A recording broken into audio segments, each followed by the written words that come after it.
here, obviously, with Renee. How you guys doing? Good. Okay. Who's our Yeah, everybody good? How are you? The audience, all the people, right? We all good? We're good. How are you? Good. Rolling through another week. Fabulous. So excited about what's to come. Yes. So I was in my week doing research. I actually looked at the little slogan that you had at the beginning of your podcast. I had a slogan? Yeah. Did you notice? It's actually so good. It said, music comes from the heart, and performing it is like sharing a part of your soul. Musicianship is to create something meaningful and qualitative, to leave the listener with something more than they had before. It's one thing to talk about life and the things you've experienced in any given day. It's a whole other to take those experiences and put it to lyrical composition, melodic arrangement, and turn it into art. This is why I sing. Oh, that's on my website. Yeah, it gave me chills. I was like, oh my god, that's so good. All those degrees. Right? I was like, man. So I had not seen that before, but that's amazing. That's actually on my website. I was trying to kind of summarize. Everyone asks, why do you sing?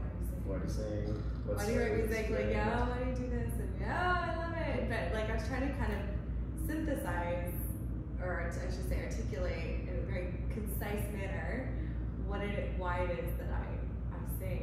Yeah. And like kind of structure down what happens like from the idea of a song to its inception to its completion, and how that process works in my head.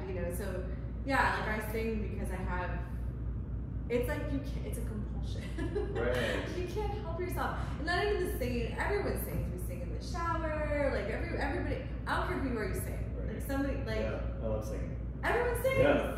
And it's fine. And everyone should sing. I think I sing was kind of a phrase. Why I sing was kind of a phrase that maybe was a little more general instead of why I write music and perform music. And it's all about this like. It's all about this emotion, this thing that's inside of me that I have to get out. And then like I get it out, and I want to get. There's the Canadian. I'm a little tired when the outs. Yeah, he's a little stronger. The outs come out. Out. A little tired, but yeah. So that's all the stories of the dog and the So it's a process for me that I can't help myself but to do. Yeah. Fred said it best. Fred and I were in here talking the other week, and he was talking about how, because we started performing like 10, 12, whatever years ago, and we were both like, if we don't make it by the time we're this old, we're quitting. It's a like like the marriage pack. Yes, like if we're not married by 40, you and I are hooking up. Yeah. I'm not married by blah blah. We're so actually it's funny because the guy that I made that pact with showed up in Lynchburg. We both were married. I was like, are we have to do this? Oh, no. You might need to write it in.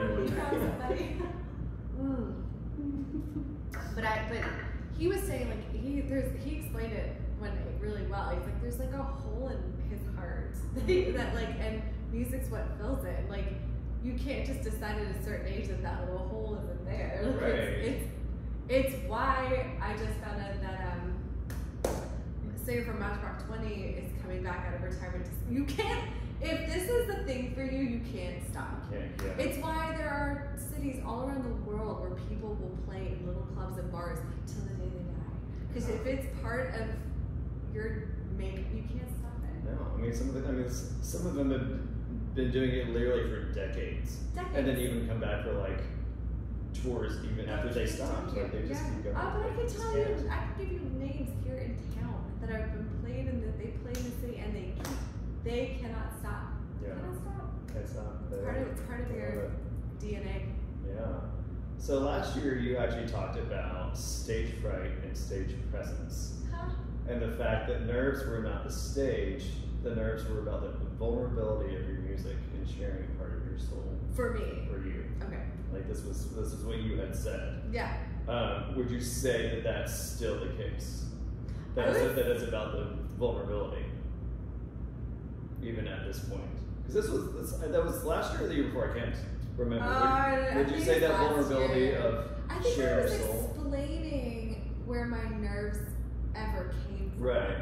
Because I don't feel nervous anymore. I think in that podcast I would have said that I don't like.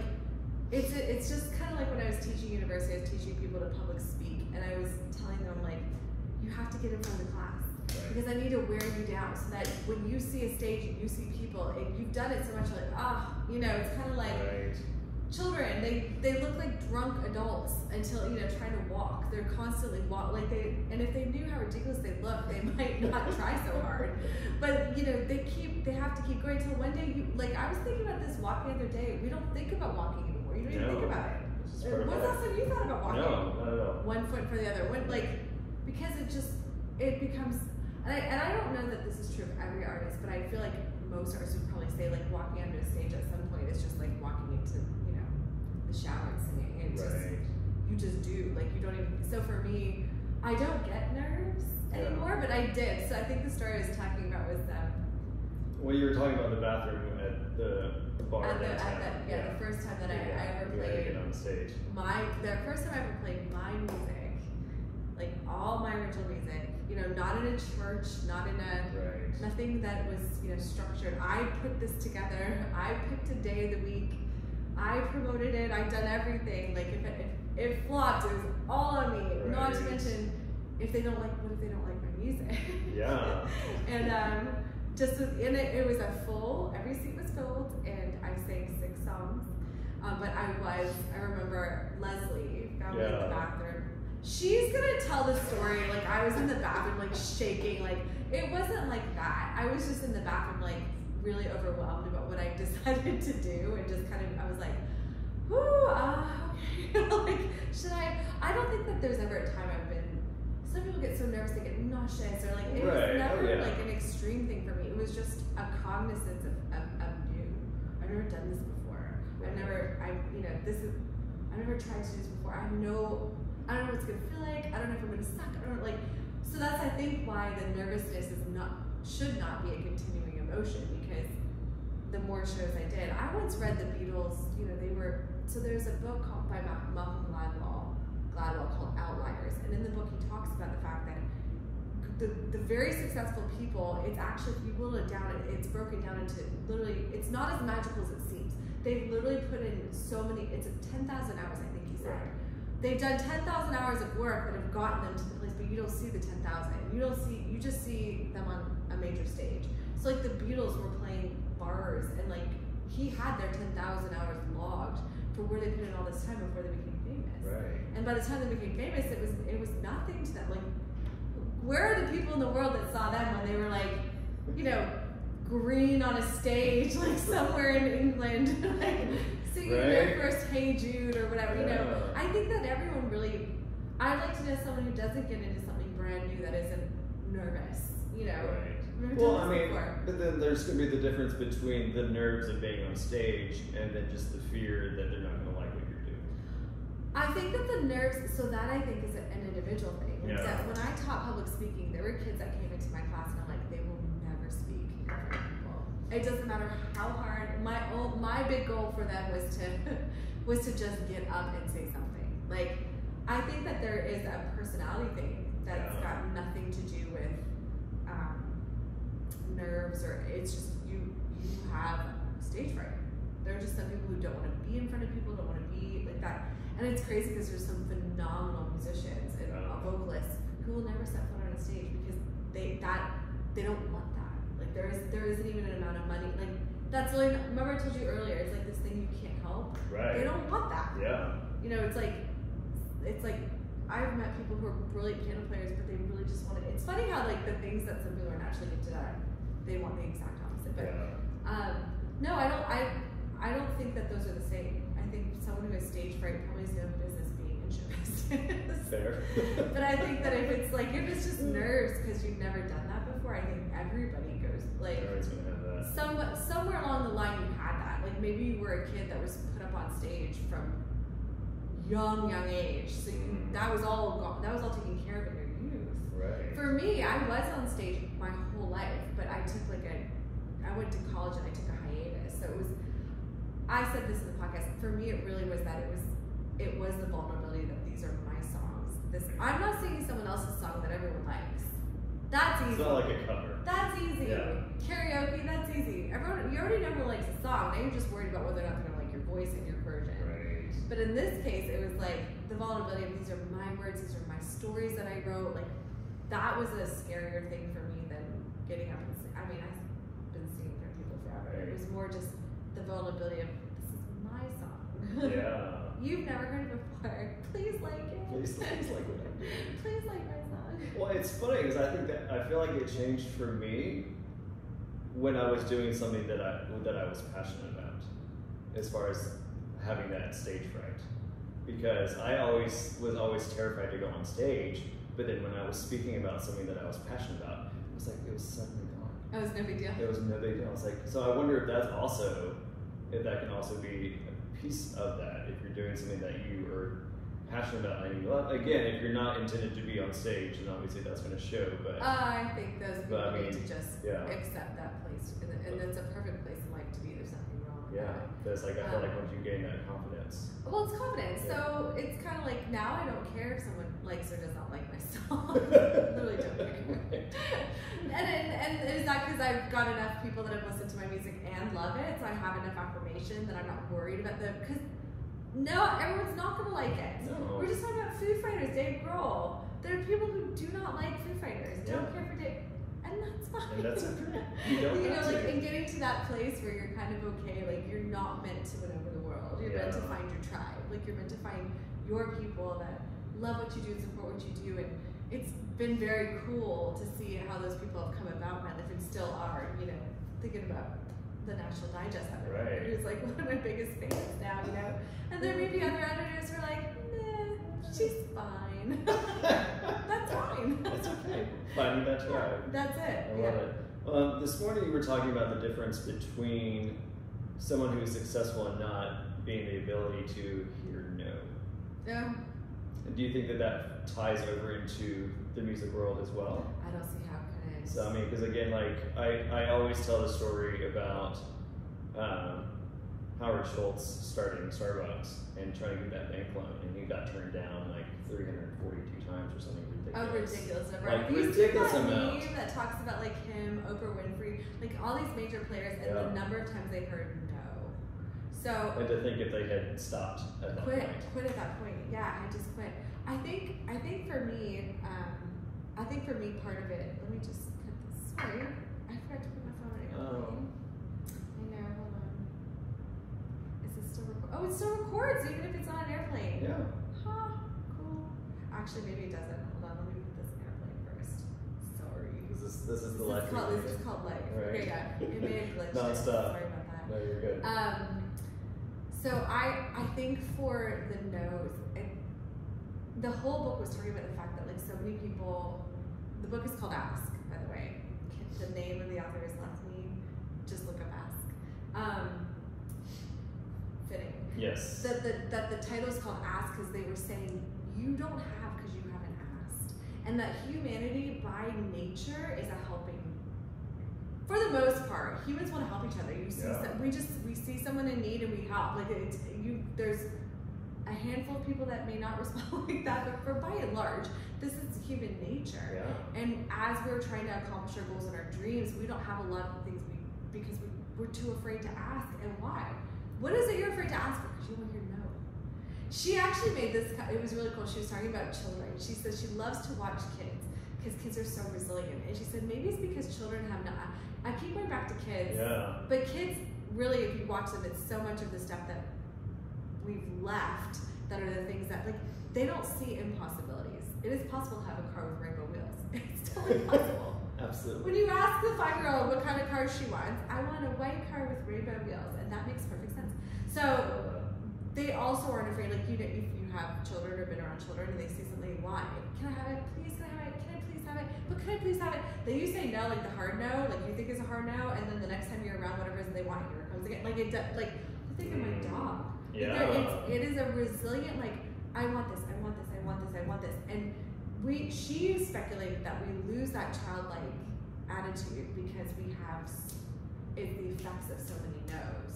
Then eventually it builds this resistance where you become afraid because you don't want to be told no, or the disappointment is, like, there's so many, go into psychology with this forever, but the point is, we become afraid of no. And so for a musician, think about it like your voice or your lyrics. This is a very personal thing. Like it's almost like looks like models have got to go through this too, because somebody is really looking at you and assessing something about you. You can't change.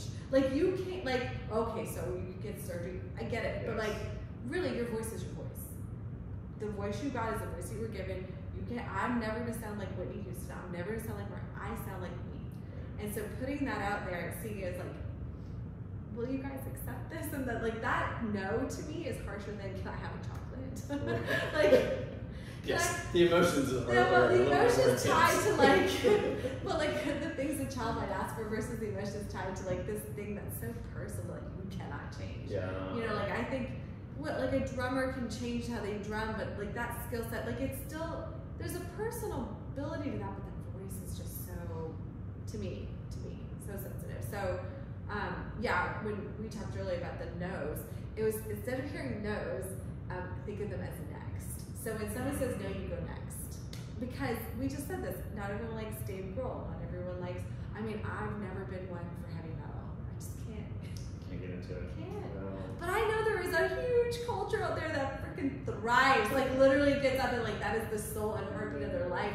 And that, you know, those kinds of stories are the things that remind you that your tribe is out there. You know, if this is something you're going to do, then you keep going until you get the yeses. And I think one of the reasons I stalled out in my career, I don't think it was fear of the no's. It was inability to see a path. Like I couldn't see how to get there, and I didn't have anyone helping me see that. So that's part of what took me so long, I think, to move through that. And then also because we're supposed to do things at different pages and stages of life, and absolutely. And there's nothing wrong with that. No, not at all. Nothing. So switching gears just a little bit, a couple of years ago you spoke about how to decide who to work with. So now 2 years later, in like the music world, so like in terms of who you're going to be performing with, as far as like your bandmates, like who you're going to have behind the scenes. So now entering this next phase of your career, do you feel like that approach is going to change? Because obviously there are going to be so many more people involved in your career. It's no longer just you and a couple of bandmates. It's now going on tour, now it's a label involved, now it's making, you know, there are so many more pieces. So I don't know if you remember that podcast. I was trying to think back to what I would have been saying about who I work with, because I feel like in that podcast it was talking about, you know, the band specifically, because I feel like at that point when you're performing, that's the selections you get to make. Because I think in terms of working with, like, when we talk about labels or we talk about, you know, touring and all, like, those are faces and names that I wouldn't even, I don't even think I get to decide that. Like, I think there's an element of the universe that's going to put a lot of that together that I, you know, it's wasted energy to try and decide any of that. You could, but in making decisions, like, in what's in front of you, you know, some of the things that I've really come to value that may have changed if you've seen that podcast, because I don't remember. But the things that I really value now is, and it's really important to me, is like-mindedness, like being with people that have the same respect for, you know, we approach life in the same mindset, right? Like a positive mindset. Having people that are like-minded really impacts, to me, the trajectory of moving forward. And then in addition to that, having people who are like that there's a synergy between you. Like it's just, you know, music is this incredible energy, and that's affected by so much. Like I really we were just talking about this gig we did the other day, because we'd done 2 shows, one in March and one in April. And the March show we were testing the EDM waters, because that's like my little love child is EDM. Love EDM. And so we had gone into, like, we were looping Ableton Live. I had Push. We had just 2 hours worth of setup of gear, and we just started looping, having the best time, looping my voice, looping everything. I don't think Fred looped his drums. We hadn't got that good yet. Anyway, the first time we did it, was so well received. Like everyone thought it was cool. They were super into it. Like you could see they were all digging it. And then a month later, we do the exact same show at the exact same venue, different audience, but it was like someone had thrown a wet blanket over the room. Like, and all 3 of us felt it, and we're all taking credit. Like, you know, Matthew's like, it's been a long week. It might be me. I'm tired. Fred's like, you know, and I'm like, I just came out of a hospital for 5 days. My friend's been in there. It could be me. Like, we're all passing blame. Come to find out that someone that worked there was running around literally bashing the music that we're doing to anyone who would listen. And we felt it. Like, we literally, like, to the point where we thought it was us. So that energetic, it's fragile and it's important. Like, to me, that's the most important, is having the people that I'm with, we support each other mutually. And there's a mutual respect and a mutual focus. You know, we're here to make this happen, and then also recognizing their dreams and helping, you know, this collective versus, you know, having someone in the mix that's got a negative or an ulterior motive, and those things you can just sense them. Like, so in the past I've had bandmates where it didn't jive, and so we just kind of went our little way, kept going, yeah. Well, because you had even mentioned about even the sound guy, like how vitally important it is to have somebody that knows how to run sound. Oh my gosh, because I'm telling this story about Josh Groban, I think, or somebody that played in Toronto, or even that Mariah Carey Miss Love, and it was all like, you know, her ear, like, sound is so, you know, everyone's so hard on the artist, but we are only as good as we've been gifted, and then as our sound man. If I can't hear the piano well enough, I may not be in key, because I can't hear the instrument that's keeping me in key. Right. You know, or if I don't hear the click, I may got, like, the one gig we did a year ago, it's just about a year ago. I had these in ears, and they had like a rope that tied to them, so they weren't wireless yet. Okay. Now we've got, this is why we have wireless. And I was moving from stage to keys, and I came around, and it caught on something, and it popped out, but I didn't know. And this particular song, I was starting the piano by myself, and then they were gonna click in. So I remember I started by myself, and then I'm waiting for it to click in, and I'm looking, and they're all, I see them moving to the click, and I hear no click. And I'm like, I look down, and I'm like, oh. Like, there's no way, because I'm playing, there's no way to pick that up. I'd have to stop playing, botch the whole. So now I'm going into trouble mode. I'm playing, and I don't have the click, and they haven't figured it out yet, because I kind of know the beat, but I will eventually fall out of beat. So I'm playing, and I'm looking at Matthew as I'm singing, like, I'm still doing the show, but I'm staring at Matthew like, look at me, because he's got access to the click. Because if I could get him to shut the click down, we could just do the whole song acoustic without interrupting any of it. So I'm playing. He finally looks up, and I'm like this. I'm like, and I'm like, so I took the bass line and I swung the rope because I had to keep the keys going, so I had the bass going, and I swung the rope. Like, I went like this, and then I go back, and he went, oh, he hit stop, and then we just hit, like, so all this stuff you wouldn't even know about. Sitting watching, sometimes you have no idea the things that are going on behind the scenes, just to make that show make sense, and why sometimes you'll hear your favorite artist or somebody have a blooper. Did you hear that? That was loud. Just checking. Yeah. Just checking. This is an entertaining show. Right? Never know what's gonna happen. Horns honking. It's a good day. Oh, it's a good day. So yeah, it'd be interesting if you go to a show to, like, pay attention, or if you see someone tripping up, try to figure out why. Usually there's something out. Yeah, there's something going on. So yeah, that's fun, trying to perform while you've got tech issues and not let anyone know. Yeah. Well, and hopefully that won't be the case, because this weekend is the show. Oh yeah. June 11th. Yep, we've graduated from parking lots. That's right. Right here at the office. Right here, in our sales stage in the back. Yes, June 11th. And then you've got, you said one song or two you're going to be doing doing at the show. One of them is done acoustic, just like I was talking about, unplugged, no click.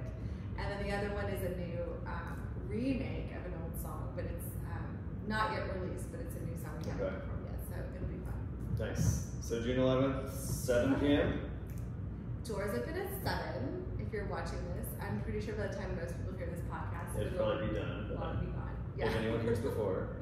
7 doors open, yeah. Perfect. It'll be fun. We're really Fred's actually coming over after this, and we're gonna go in the back and run through to the songs, because you're gonna stream them. Yeah. So you can go hunt down some streaming. Absolutely. I think Twitch is where we're gonna try and stream. I'm not sure, but they'll be streaming. Perfect. It'll be fun. It'll be awesome. Well, thank you. Thank you. That's all we got for today. That's it for today. Thanks for joining joining us. We'll see you next time. Cheers.